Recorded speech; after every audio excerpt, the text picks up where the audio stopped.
Grand Lille TV, l'info en continu. Bonjour à toutes et à tous, l'information près de chez vous, ça se commence évidemment avec ce petit bond dans le temps et on prend la direction de 2018 dans ce flash et le contrôle technique automobile qui va changer. La faute à une directive européenne qui a été écrite en 2014 et qui va donc être appliquée l'an prochain dès le 20 mai. Donc ce contrôle technique sera plus cher mais aussi plus strict puisqu'il comptera 400 points de contrôle contre 123 en ce moment. Alors, à noter aussi la mise en place de 126 nouveaux défauts critiques. En cas de constatation sur le véhicule, il est interdit de circuler immédiatement. Une vignette est alors apposée sur le pare-brise et le propriétaire a 24 heures seulement pour faire réparer son véhicule ou alors il risque une amende de 135 €. À noter que les contrôleurs devront désormais être titulaires d'un bac pro et non plus seulement d'un CAP.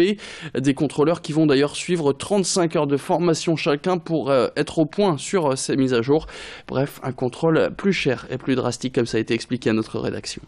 Il y a certains points qui n'étaient pas contrôlés actuellement qui seront contrôlés à partir de la nouvelle réforme. Lesquels notamment certains voyants, je pense aux témoins airbag qui sera un point de contre-visite pour le 20 mai 2018, donc pour la prochaine réforme. Oui, ça sera beaucoup plus strict, notamment sur les points sur la corrosion. Il faut savoir qu'à partir de la nouvelle réforme, la corrosion perforante entraînera automatiquement une contre-visite. Donc sur ce point-là, ouais, ça va être beaucoup plus sévère, notamment pour les anciens véhicules qui pour la plupart ont pas mal de points de corrosion et certains ont même de la corrosion perforante. Depuis 1985, l'association ABEJ vient en aide aux personnes sans abri. Alors de jour comme de nuit, dans le centre-ville, ces personnes sont accueillies. L'occasion pour elles de rompre la solitude, de manger un morceau et de trouver de l'aide pour, par exemple, s'épanouir en tant que parents. Ici, 90% des personnes qui viennent se réfugier dans les locaux sont des hommes.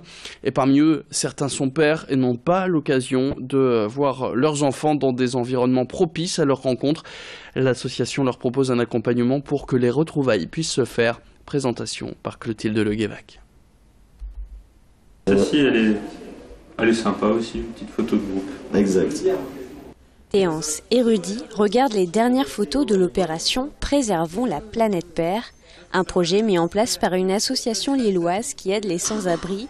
En organisant des activités, ils permettent aux papas de retrouver leur enfant le temps d'un après-midi ou même d'un week-end, des moments indispensables pour les parents. Dans l'autorité parentale, telle qu'elle est même définie par la loi, il y a aussi ce devoir de garde, d'être auprès de son enfant, de veiller à sa sécurité, à son bien-être, à sa sécurité affective, de l'héberger, de le loger. Et quand soi-même on ne peut pas être logé ou hébergé, ça vient tout chambouler en fait. Donc ça remet profondément aussi en cause la posture de père. Originaire de Guadeloupe, Rudy est arrivé à Lille il y a 6 mois.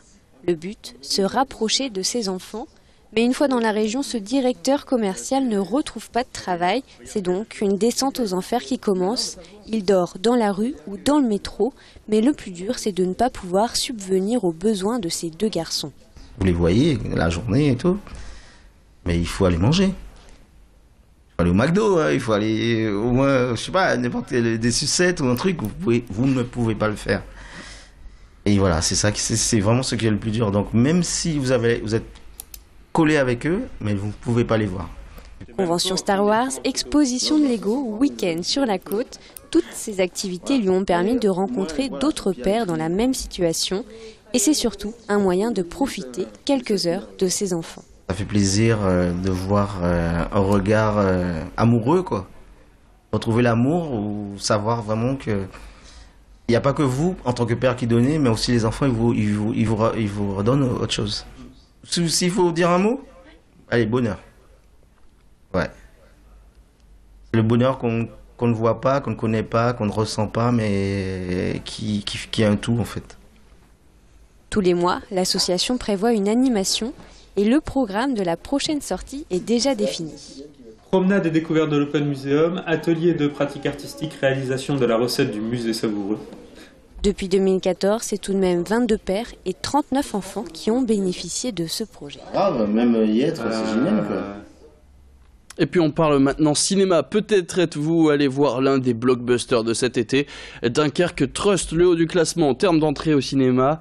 Et si vous êtes passé à côté, eh bien ce film raconte l'histoire de l'opération Dynamo, quand l'Angleterre devait ramener par bateau 300 000 de ses soldats acculés à Dunkerque. Et si vous avez vu le film, eh bien sachez que vous pouvez vous replonger dans l'univers du long métrage grâce entre autres à ces décors exposés au FRAC de Dunkerque. À des trompe-l'œil, des camions militaires, un bateau hôpital et d'autres décors gigantesques sont à découvrir. Et vous pourrez aussi retrouver les témoignages de figurants du film qui ont pu découvrir l'aventure d'un blockbuster américain depuis l'intérieur. Une exposition que vous retrouvez donc au FRAC de Dunkerque et qui nous était présentée au micro d'Omar Mustafa.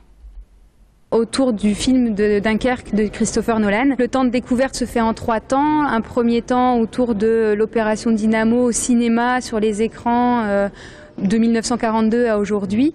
Ensuite, on arrive sur un deuxième temps de découverte qui est réellement là autour des décors, avec les vrais décors du film qui ont été reconstitués dans le cadre de cette exposition, avec les métiers et les techniques de cinéma qui vous sont expliqués. Et enfin, un troisième temps autour des figurants et de leurs témoignages en fait en audio qui racontent le tournage et qui se souviennent d'anecdotes. C'est la fin de cette édition. Restez avec nous dans le prochain quart d'heure. On va parler de cette météo forcément du mois de juillet qui n'a pas été la meilleure. Alors quel a été le bilan pour ce premier mois de vacances? Eh bien vous verrez que par exemple pour les campings, eh bien le mois n'a pas forcément été bon puisque entre autres les vacances ont commencé lors de la deuxième quinzaine de juillet. Et puis ce chiffre annoncé donc par les responsables des campings, cette perte pour le premier mois de l'été, une perte estimée à 40 voire 50% pour le mois de juillet, une perte donc assez spectaculaire, d'autant que le mois d'août, vous le verrez, ne permettra peut-être pas, voire sûrement pas, de remonter la pente. Et puis en bref, je vous le disais tout à l'heure, le retour de Danny Boone dans la région depuis ce mercredi. L'acteur et humoriste nordiste est en tournage à Oudzel dans les Flandres pour son nouveau film intitulé Une jolie ch'tite famille, mais n'espérez pas le croiser si vous voulez prendre la route et espérer le voir. Le village est bloqué jusqu'à ce week-end. Seuls les habitants ont reçu un laissez-passer de la mairie. Voilà pour l'actualité. Tout de suite, vous retrouvez la météo et nous on se retrouve dans le prochain quart d'heure. À tout à l'heure et bonne journée à tous.